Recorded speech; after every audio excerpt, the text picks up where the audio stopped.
대표께서 지금 우리 다시 정상으로 가기 위한 여러 가지 방안을 말씀하셨습니다. 그런데 아마 어제 저는 사실 청와대 3명 실장의 합동 기자 간담회를 보고 남은 2년 반도 이 별 수 없는 것 아닌가 하는 그런 걱정이 매우 앞섰습니다. 집권 후반기 첫날부터 늘어놓은 현실 부정, 책임 회피는 변화, 개선에 대한 기대감을 모두 꺾어버렸습니다. 집권 전반기를 대전환이다. 그리고 후반기를 도약이다. 이렇게 설명했습니다. 그런데 전반기 맞습니다. 대전환되었습니다. 어떻게 대전환됐느냐? 대한민국을 정상에서 비정상으로, 그리고 자유에서 억압으로, 또 번영에서 침체로 더 나쁘게 대전환시켰습니다. 그런데 이대로 계속 가겠다. 이것이 어제 3실장의 발언이었습니다. 이대로 계속한다면 도약이 아니라 몰락만 있을 뿐이라는 점을 다시 한번 말씀드립니다. 낭떠러지로 향하는 고속도로임을 알고도 엔진을 더 세게 밟겠다. 이런 취지로 보입니다. 이대로 두면 대한민국이 정말 위태롭습니다. 저는 이 실패의 폭주를 막기 위한 집권 후반기의 첫 번째 과제, 바로 예산심의라고 봅니다. 인사와 예산, 이 두 가지가 국정 운영의 축입니다. 그중 하나인 예산의 고삐를 확 조이는 것부터 대한민국 정상화를 위해서 다시 시작해 나가야 할 것입니다. 어제 말씀드렸습니다만 514조 이 슈퍼 예산, 지금 우리 경제에 너무나 큰 짐이 될 것입니다. 국민과 기업이 어려워 죽겠다는데 그 와중에 정부는 몸집만 더 키우겠다.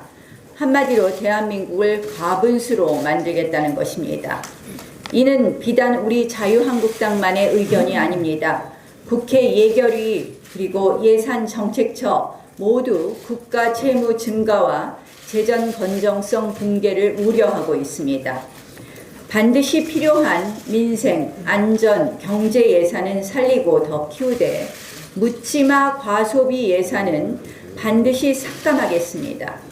국민 분열 예산, 대북 굴욕 예산, 그리고 총선 매표용 현금 살포 예산은 허락할 수 없습니다. 오늘부터 예산 소위 등이 본격적으로 가동됩니다. 국민의 지갑을 지키고 대한민국 경제를 지킨다는 사명감으로 임하겠습니다.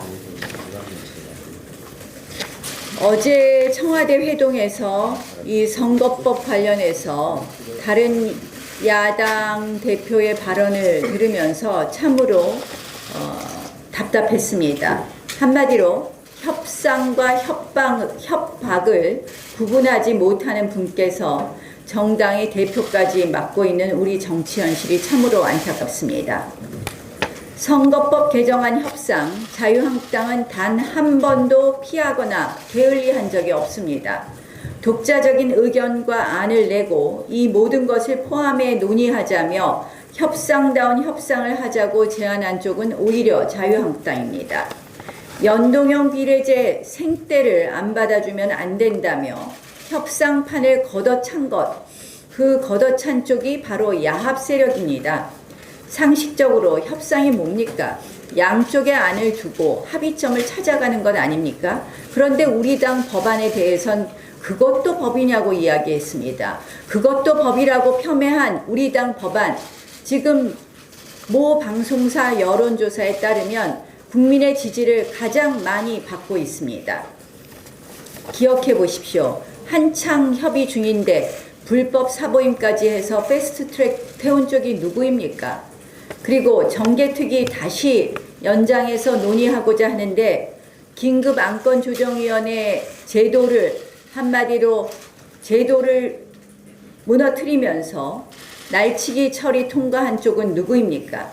협상이라는 말 자체를 운운할 자격이 없는 야합 세력들입니다. 민심은 분명합니다. 아까 말씀드린 것처럼 한 여론조사에서 선거법 처리 방식을 묻자 여야가 합의 처리해야 한다는 의견이 1.5배 높습니다. 또 다른 여론조사에서는 아까 말씀드린 대로 연동형 비례대표제를 반대하는 여론이 찬성하는 여론을 압도했습니다. 의원수 330석 확대는 반대가 72.9%로 압도적입니다. 이 의원수 확대를 마음속으로 꿍꿍이로 생각하는 정당은 갑자기 요새 의원 세비 감축하자고 합니다. 다 속이 보이는 그러한 모습입니다. 이런데도 연동형 비례대표제, 의원수 확대 미련을 못 버리는 여야 사당, 결국 민심은 나 몰라라 하고 자기들 밥그릇 늘리겠다는 것입니다. 이 한심한 현실의 궁극의 책임 누굽니까? 바로 여당입니다. 공수처와 연동형 비례대표제 바꿔먹게 하려고 일부 야당과 야합을 벌이는 여당의 탐욕 정치가 그 근본적 원인입니다. 이 야합의 정치, 밀실 거래의 정치 그만두십시오. 마지막으로 북선원 추방 문제에 대해서 한 말씀 드리겠습니다. 정부가 북한 주민 2명을 강제 추방하면서 함께 북한으로 예인한 문제의 그 오징어잡이 선박 사진 모든 국민이 보았습니다. 저는 이 사진을 보고서는 의혹만 자꾸 더 커지고 있습니다. 이 작은 배에서 3명이 무려 16명을 하룻밤 사이에 살해했다는 것, 이 상식적으로 참 믿겨지기 어려운 부분이 있지 않나 이렇게 생각합니다. 모두 상식이 있는 분이라면 이 이상하다는 물음표가 붙게 되는 부분이 있습니다. 오늘 아침 보도를 보면 국정원과 통일부는 북한 주민 추방 결정을 머뭇거렸고 그리고 국가안보실이 직권으로 결정했다고 전해집니다. 왜 관할 기관이 선뜻 북송을 하지 못했을까? 저는 이 문제를 그냥 넘어가야 될 것은 아니라고 봅니다. 여러 가지가 굉장히 석연치 않습니다. 그래서 지난번 삼척 목선 사건에서도 이 정부가 매우 투명하지 않았다는 것은 국민들께서 기억하고 있습니다. 국회 차원의 진실규명이 좀 필요하다고 봅니다. 그래서 국방위, 외통위, 정보위를 빨리 열어서 정확한 현안 파악에 좀 나서야 되겠습니다. 이 부분에 대해서는 여당도 협조해 줄 거라고 믿고 오늘 상임위를 조속히 열어서 이 부분에 대한 현안 파악하는 데서 하는 것부터 그 시작을 하려고 합니다.